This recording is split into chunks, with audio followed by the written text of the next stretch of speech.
Good morning students. आज हम मौर्य वंश के मुख्य स्रोत कौन कौन से हैं, मौर्य वंश की जानकारी कहाँ कहाँ से मिलती है, उनके बारे में जानेंगे। मौर्य वंश भारत का सबसे पहला ऐसा वंश था जिसके समय से हमें भारत के इतिहास के विषय में भरपूर मात्रा में जानकारी प्राप्त होती है। अर्थात इतिहास का जो कालक्रम है वो कर्मानुसार किस प्रकार से है, इस प्रकार की जानकारी सबसे पहले हमें मौर्य वंश से प्राप्त हुई है। इस वंश से पहले के इतिहास की जानकारी के लिए हमारे स्रोत बहुत ही कम है हमारे पास। ये स्रोत भी अधिकतर जो है वो है धार्मिक है, जिनसे हमें भरपूर मात्रा में जानकारी प्राप्त नहीं होती। इसके अलावा इन स्रोतों में मिथिहास का अत्यधिक मात्रा में प्रयोग किया गया है, अर्थात जिनके ऊपर विश्वास नहीं किया जा सकता, ऐसी घटनाएं इनमें मिली हैं। मौर्य वंश की जानकारी के लिए हमें बहुत से देशी और विदेशी ऐतिहासिक स्रोत प्राप्त हैं जो इस काल के संबंध में अत्यधिक जानकारी हमें देते हैं। Doctor B.A. स्मिथ का कहना है कि मौर्य वंश के उदय से इतिहासकार अंधकार से निकलकर प्रकाश में प्रवेश करते हैं, अर्थात अब तक के जो इतिहास के स्रोत थे उनकी कोई ऐतिहासिक जानकारी के सही साक्ष्य नहीं थे, लेकिन मौर्य वंश की जानकारी के हमारे पास अनेक सबूत हैं, अनेक साक्ष्य हैं, जिनमें सबसे पहला है मैगस्थनीज की इंडिका। मैगस्थनीज की इंडिका मौर्य वंश का सबसे महत्वपूर्ण स्रोत है। जो मैगस्थनीज है ये एक यूनानी इतिहासकार था। उसे गांधार के यूनानी शासक सेल्यूकेटर निकेटर ने चंद्रगुप्त मौर्य के दरबार में अपने राजपूत के रूप में भेजा था। वह मौर्य साम्राज्य की राजधानी जो पाटलिपुत्र है उसमें लगभग 5 वर्ष तक यानी कि 302 ईस्वी पूर्व से 298 ईस्वी पूर्व तक रहा था। इस समय के दौरान उसने भारत के संबंध में जो कुछ भी अपनी आंखों से देखा उसका इंडिका नामक पुस्तक में वर्णन किया है, लेकिन दुर्भाग्य की बात यह है कि यह पुस्तक हमें मूल रूप से प्राप्त नहीं हो पाई। लेकिन इस पुस्तक के बहुत से उद्धरण ऐसे हैं जो हमें बाद के यूनानी इतिहासकारों से प्राप्त हो गए हैं। इन उदाहरणों से हमें चंद्रगुप्त और उसके महल, उसकी राजधानी, उसका सैनिक प्रबंध, उसका नागरिक प्रबंध और भारतीय समाज से संबंधित अनेक बहुमूल्य जानकारियां प्राप्त हुई हैं, जिनमें सबसे पहला राजा के संबंध में कैसा था। मैगस्थनीज इस बारे में लिखता है कि राजा चंद्रगुप्त बहुत ही परिश्रमी था। वह अपना समय कभी भी व्यर्थ की बातों में नहीं गवाता था और सारा दिन दरबार में वो अपना व्यतीत किया करता था। सरकारी कार्यों को निपटाने के लिए उसने अनेक परामर्शदाता रखे हुए थे जिनको वह काउंसलर कहता था। राजा बड़ी शान शौकत से अत्यधिक भव्य महल में रहा करता था और इस महल के चारों ओर एक विशाल वाटिका भी थी जिसमें अनेक किस्म के फूल पौधे वृक्ष लगे हुए थे और इस वाटिका में अनेक प्रकार के पक्षी भी स्वतंत्रता पूर्वक चहकते रहते थे और इस वाटिका के मध्य में एक सरोवर था जिसमें अत्यधिक मछलियां जो है वो पाली गई थी और इन्हें पकड़ने का अधिकार किसी को नहीं था, केवल राजकुमार ही उनके साथ खेला करते थे। राजा जो है वो सुरक्षा के कारणों से कभी भी एक कमरे में नहीं सोता था। प्रतिदिन वह अपना जो सोने का कक्ष है वो बदलता रहता था और उसके जो अंग रक्षक थे उनमें अधिकतर स्त्रियां शामिल थी। वो केवल 4 अवसरों पर ही शयन कक्ष बदल लेता था जिनके अंदर उनके अंग रक्षक जो है उनकी देखभाल किया करते थे। वो 4 अवसरों पर महल को छोड़कर बाहर जाता था। वो कौन से थे? जैसे लोगों की शिकायतें सुनने और न्याय करने के लिए, शिकार करने के लिए, यज्ञ करने के लिए और युद्ध करने के लिए। उसके अलावा वो अपने कक्ष से बाहर नहीं जाया करता था। उसके बाद राजधानी के संबंध में क्या था? मैक्सतनीज ने मौर्य साम्राज्य की जो राजधानी है वो पाटलिपुत्र थी और उस पर अत्यधिक उन्होंने प्रकाश डाला है। वो लिखता है कि उस समय यह भारत का सबसे बड़ा शहर था और ये गंगा और सोन नदियों के संगम तट के ऊपर स्थित था। इसकी लंबाई 80 स्टेडियम यानी कि 1/4 किलोमीटर और चौड़ाई 15 स्टेडियम यानी कि 2/1/4 किलोमीटर थी। इस शहर के चारों ओर लकड़ी की दीवार थी जिसमें 64 द्वार थे और 570 बुर्ज थे। इस दीवार के चारों ओर एक बहुत बड़ी खाई थी जो हमेशा ही जल से भरी रहती थी। यहाँ का जो राजमहल था वो मध्य एशिया में बने हुए राजमहलों में सबसे अधिक सुंदर था। पाटलिपुत्र की व्यवस्था के लिए 30 सदस्यों की एक समिति बनाई गई थी और ये समिति आगे चल करके 6 भागों में बटी हुई थी और प्रत्येक भाग में 5 सदस्य होते थे। ये विभाग थे कला और कौशल से संबंधित, दूसरा था विदेशी यात्रियों की देखभाल के लिए, तीसरा था जन्म और मृत्यु का ब्यौरा रखने के लिए, चौथा था व्यापार की देखभाल करने के लिए, पांचवा था तैयार माल को बेचने के लिए और छठा था बिक्री कर को इकट्ठा करने के लिए। उसके बाद उसके शासनकाल में सैनिक व्यवस्था कैसी थी? जो मैक्सतनीज है वो ये बताता है, वो अपनी पुस्तक इंडिका में लिखता है कि चंद्रगुप्त मौर्य के पास एक विशाल सेना थी। उसके सैनिकों की संख्या लगभग 7 लाख थी। इसमें 6 लाख पैदल, 30,000 घुड़सवार, 9,000 हाथी और 8,000 रथ शामिल थे। प्रत्येक रथ में एक सैनिक होता था, 3 सैनिक होते थे और इस विशाल सेना की व्यवस्था के लिए 30 सदस्यों की समिति बनाई गई थी और यह समिति आगे चलकर 6 भागों में बटी हुई थी और प्रत्येक भाग में 5 सदस्य होते थे। ये विभाग थे पैदल सेना, घुड़सवार सेना, जल सेना, हाथी सेना, रथ सेना और यातायात के साधनों और खाद्य सामग्री की व्यवस्था करने वाली सेना। प्रत्येक विभाग अपने अधीन कार्य को स्वतंत्र रूप से करता था।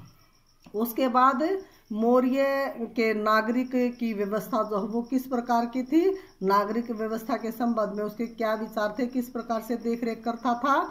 तो मैक्सतनीज इसके बारे में लिखता है कि चंद्रगुप्त मौर्य की नागरिक व्यवस्था के संबंध में बहुत अधिक ध्यान वो देता था।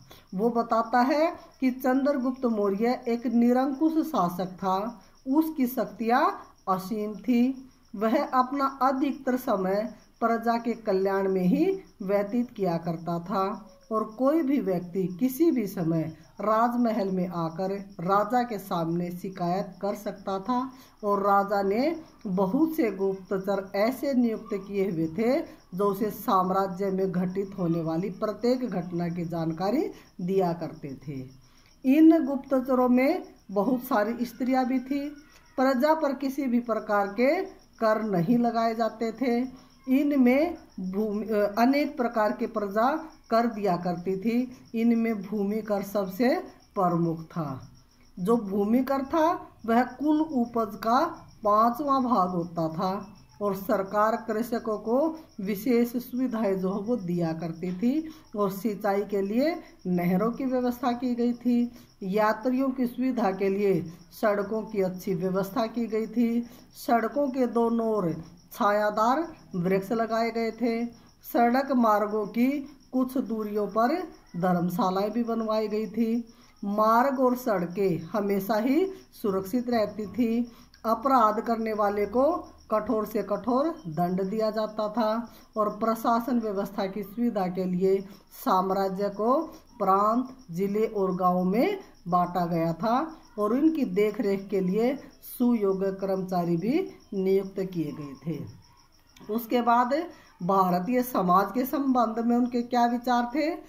मैक्सथनीज ने उस समय के भारतीय समाज का अत्यधिक रोचक ढंग से वर्णन किया है। उसने लिखा है कि उस समय भारतीय समाज 7 वर्गों में बटा हुआ था।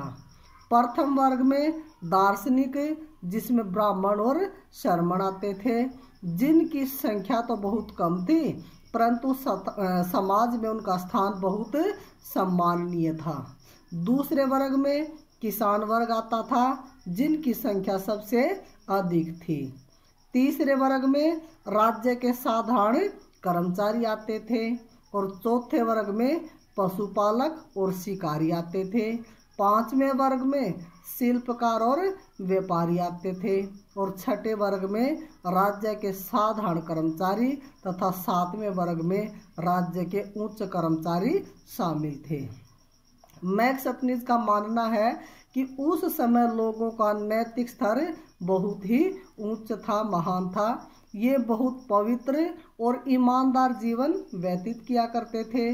चोरियां और डकैतियां वहाँ पर बहुत ही कम हुआ करती थी, नाम मात्र की थी। लोग अपने घरों को खुला छोड़कर भी बाहर चले जाते थे। लोग उस समय के लोग जो है बहुत ही समृद्ध थे, धनी थे। वे बहुमूल्य वस्त्र और आभूषण पहना करते थे। उनका खाना बिल्कुल सीधा साधा हुआ करता था। वे मदिरा का सेवन नाम मात्र का ही किया करते थे। समाज में स्त्रियों की दशा बहुत अच्छी थी। सती प्रथा और पर्दा प्रथा को उस समय कोई नहीं जानता था। समाज में दास प्रथा भी उस समय प्रचलित नहीं थी। उसके बाद अधिकारियों के क्या कार्य थे? मैक्सथनीज ने मौर्य साम्राज्य के अधिकारियों के बारे में बताया है कि विभिन्न प्रकार के वो अधिकारी कार्य किया करते थे। कुछ अधिकारी नदियों की देखभाल करते थे, कुछ अधिकारी भूमि को मापने का कार्य किया करते थे और कुछ अधिकारी कर वसूली का कार्य किया करते थे। इसके अलावा कुछ अधिकारी नहरों से उपनहरों के लिए छोड़े जाने वाले पानी के मुख्य द्वार का निरीक्षण करते थे। कुछ भूमि से जुड़े हुए व्यवसाय, लकड़हारे, बढ़ई, लोहार, खननकर्ता आदि का निरीक्षण किया करते थे। ये अधिकारी शिकारियों पर भी निगरानी रखा करते थे और उन्हें अनेक कृत्यों के आधार पर उनको दंड या इनाम जो है वो दिया करते थे। अर्थात जो जैसा कार्य किया करता था उसी के आधार पर या तो उनको पुरस्कार दिया जाता था या कोई दंडनीय अपराध करते थे तो उनको दंड दिया जाता था। कुछ इतिहासकार मैक्सथनीज द्वारा बताए गए वर्णन को विश्वसनीय नहीं मानते। अपने पक्ष में वे तर्क देते हैं। उनका ये कहना है कि मैक्सथनीज अपना अधिकांश समय पाटलिपुत्र के राज दरबार में ही व्यतीत किया करते थे, जिसके कारण से निम्न वर्ग के लोग और ग्रामीण जीवन के विषय में जानकारी बहुत ही कम थी। दूसरा, उन्होंने माना है कि ये कहानियाँ जो हैं वो बहुत ही मनगढ़ंत है और सुनी सुनाई बातें उसने अपनी पुस्तक इंडिका में लिख दी हैं। जैसे वो ये लिखता है कि भारत के कुछ लोग ऐसे हैं जिनकी एक आंख उनके माथे पर है, अनेक ऐसे हैं जिनकी नाक नहीं है, कुछ ऐसे हैं जिनके कान इतने लंबे हैं कि वे रात्रि को भी उनमें ही सो जाते हैं। तीसरे, उनके अनेक घटनाओं का बहुत अधिक उन्होंने संक्षिप्त में वर्णन किया है, जिसके कारण हम उनका द्वारा दिए गए विवरण पर पूर्ण रूप से विश्वास नहीं कर सकते। इन अभावों के बावजूद भी मैक्सथनीज का भारत वर्णन अत्यधिक रोचक है। इसमें दी गई अधिकतर जानकारियाँ ऐतिहासिक पक्ष से बहुत अधिक लाभप्रद है और विश्वसनीय है। इसलिए निसंदेह ही इसे मौर्य काल का सबसे महत्वपूर्ण स्रोत माना जा सकता है। Doctor A.L. बासम ने भी लिखा है कि यद्यपि मैक्सथनीज का दस्तावेज उतना संपूर्ण नहीं है जितना कि हम चाहते हैं, तो तो भी इसका बहुत महत्व है, क्योंकि यह एक यात्री का भारत के संबंध में प्रथम प्रामाणिक और संबंध वर्णन है। दूसरा हमारा स्रोत है कौटिल्य का अर्थशास्त्र। मौर्य वंश की जानकारी प्राप्त करने के लिए कौटिल्य का अर्थशास्त्र भी एक महत्वपूर्ण स्रोत है। कौटिल्य को विष्णुगुप्त या चाणक्य के नाम से भी जाना जाता है। ये चंद्रगुप्त मौर्य के परामर्शदाता और प्रधानमंत्री थे। उनके द्वारा लिखा गया ग्रंथ अर्थशास्त्र राजनीति से ही संबंधित है। इसमें उसने राजा के कर्तव्य, मंत्रियों के गुण, युद्ध की विधियां, कूटनीति के नियम, शासन व्यवस्था के सिद्धांत और अन्य राजनीतिक विषयों पर प्रकाश डाला है। ये पुस्तक 15 भागों में विभाजित है और प्रत्येक भाग में शासन व्यवस्था से संबंधित भिन्न भिन्न विषयों की जानकारी दी गई है। इसलिए डॉक्टर J.S. फलीट कहता है कि कौटिल्य का अर्थशास्त्र एक विशेष रूप से रुचिकर और अमूल्य स्रोत है। कौटिल्य ने राजा के संबंध में लिखा है कि राजा को योद्धा होना चाहिए, खूब पढ़ा लिखा होना चाहिए, उसे चारों वेदों, दार्शनिक विषयों, राजनीति, शासन व्यवस्था, व्यापार और उद्योग आदि से संबंधित जानकारी होनी चाहिए। उनका मानना है कि उसे शासन व्यवहार चलाने के लिए सुयोग्य मंत्री नियुक्त करने चाहिए और राजा को हमेशा ही सक्रिय रहना चाहिए ताकि प्रजा भी उसकी सक्रिय हो सके। यदि राजा आलसी होगा तो प्रजा भी आलसी हो जाएगी और उसका राज्य नष्ट हो जाएगा। राजा को काम, क्रोध, लोभ, अहंकार, विलासिता और चापलूसी से हमेशा ही दूर रहना चाहिए। उसके बाद राजा के आदर्श के संबंध में उनके क्या विचार थे? कौटिल्य का मानना है कि राजा का सबसे महान आदर्श प्रजा का कल्याण होना चाहिए। उसे प्रजा के कल्याण में ही अपना कल्याण समझना चाहिए। उसे ये नहीं देखना चाहिए कि जो उसे अच्छा लगे वो करे, बल्कि उसे ये देखना चाहिए कि उसकी प्रजा को जो अच्छा लगे वो करे। राजा को कभी भी आज का काम कल पर नहीं छोड़ना चाहिए। क्यों? क्योंकि कल इस काम को करना और भी असंभव हो जाता है।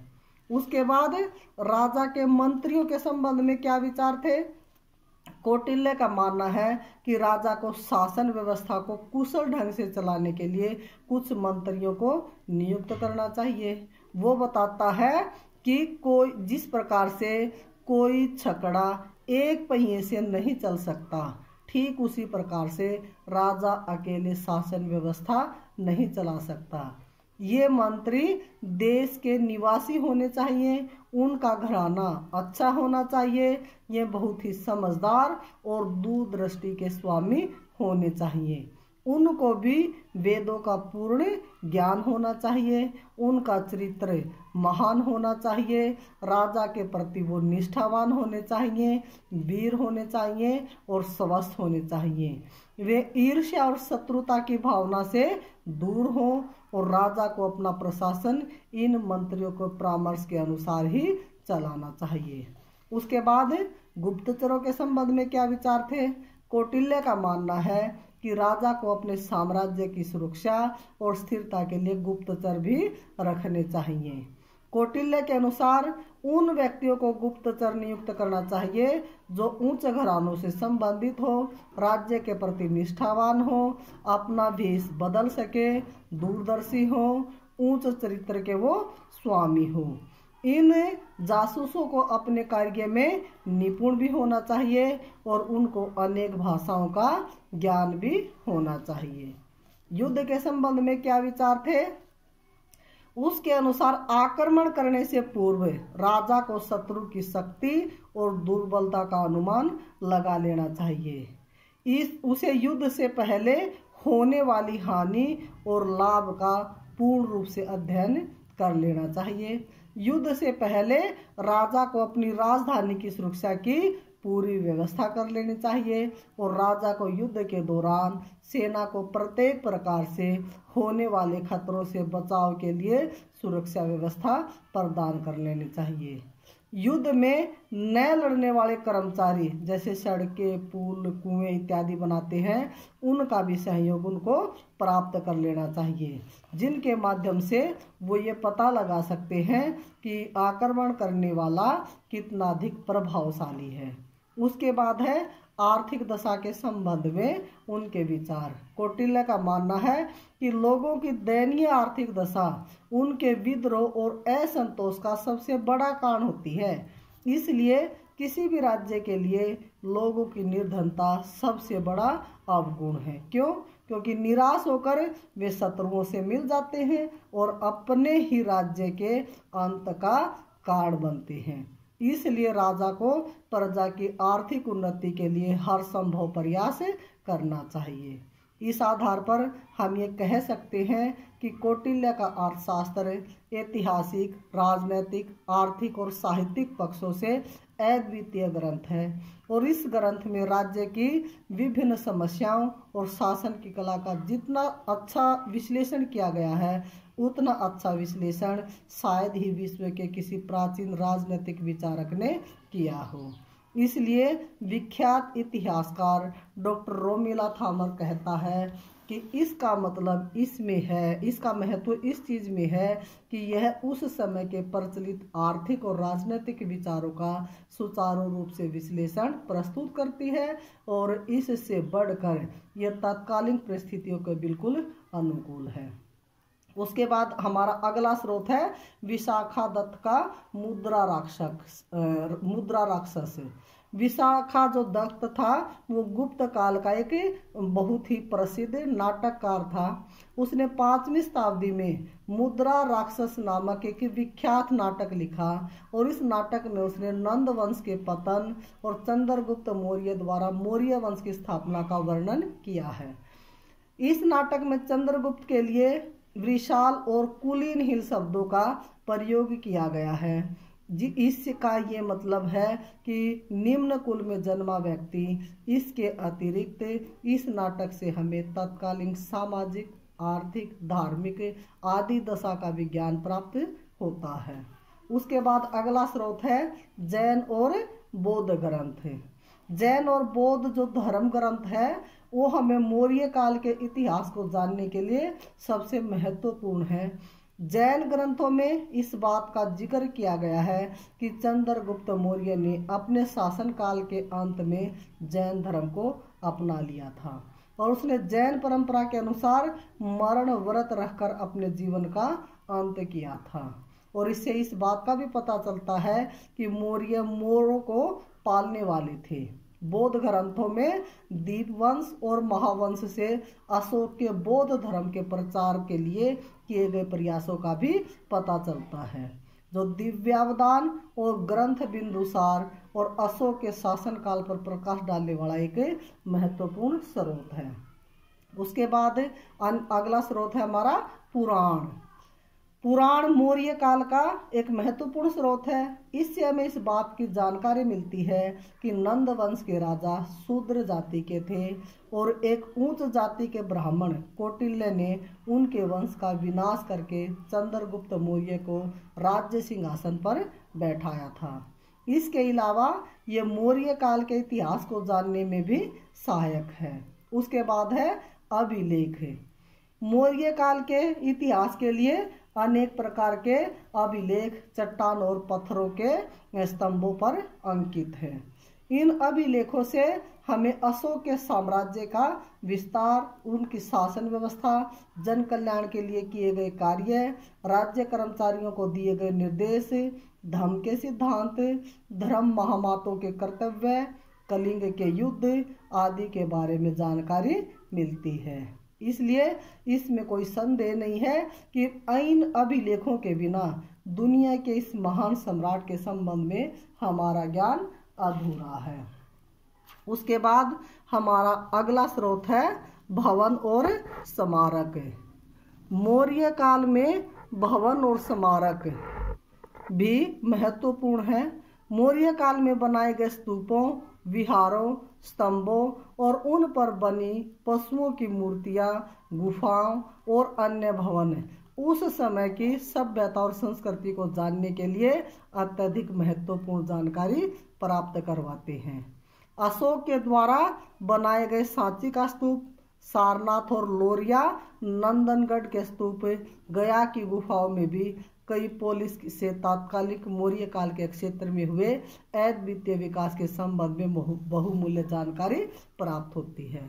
तो डियर स्टूडेंट्स, ये हमारे थे मौर्य वंश और उसके स्रोत, यानी कि मौर्य वंश की जानकारी जिन जिन स्रोतों से हमने प्राप्त होती है कि वहाँ पर प्रशासन की कैसी व्यवस्था थी, राजा कैसा था, किस प्रकार से अपने साम्राज्य का विस्तार करता था, अपने प्रजा को उन्होंने किस प्रकार की सहायता प्रदान कर रखी थी, वहाँ का समाज कैसा था। तो ये हमने आज पढ़ा। तो डियर स्टूडेंट्स, मैं उम्मीद करती हूँ कि आपको मेरे द्वारा पढ़ाया गया ये टॉपिक अच्छे से क्लियर हुआ होगा। इसलिए अगर मेरी वीडियो आपको अच्छी लगी तो मेरे उत्साह और मोटिवेशन के लिए आप अधिक से अधिक व्हाट्सएप पर शेयर कीजिए और लाइक और सब्सक्राइब कीजिए। Thank you.